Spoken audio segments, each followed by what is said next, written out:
গরমে স্বস্তি পেতে কিংবা বর্ষায় ঘরের আর্দ্রতা ঠিক রাখতে এসি ব্যবহার করেন অনেকেই। শীত প্রায় দোরগোড়ায়, রাতের হিম জানান দিচ্ছে শীতের আগমন। রাতে বেশিরভাগ এখন এসি বন্ধ করেই ঘুমাচ্ছেন। কয়েকদিন পর দিনেও এসি বন্ধ রাখতে হবে।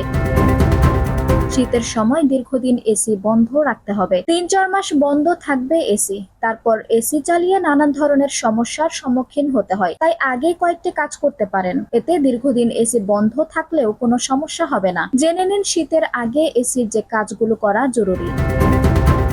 এসি প্যাক করার আগে এসির ভেতর এবং বাহিরে জমা থাকা ধুলোবালি সবসময় পরিষ্কার করতে হবে। এসি ফিল্টার বার করে তার পরিষ্কার করতে হবে কিংবা তা বদলে নিতে হবে। কুলিং কয়েলের সাফাই করতে হবে। শুধু তাই নয়, ড্রেনেজ পাইপও সঠিকভাবে পরিষ্কার করা আবশ্যক।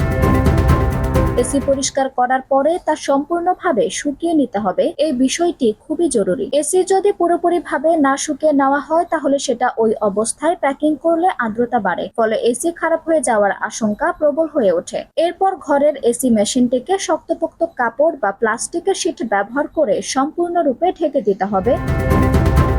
ধুলো, ময়লা এবং আর্দ্রতার হাত থেকে রক্ষা পাবে এসি মেশিন। যেখানে সেখানে এসি ইনস্টল করা একেবারেই উচিত নয়। এসি এমন জায়গায় লাগাতে হবে যেখানে কোনো রকম আর্দ্রতা থাকে না আর তাপমাত্রাও থাকে একই রকম। সেই সঙ্গে এসিতে যেন বৃষ্টির পানি না লাগে সেদিকেও লক্ষ্য রাখা উচিত।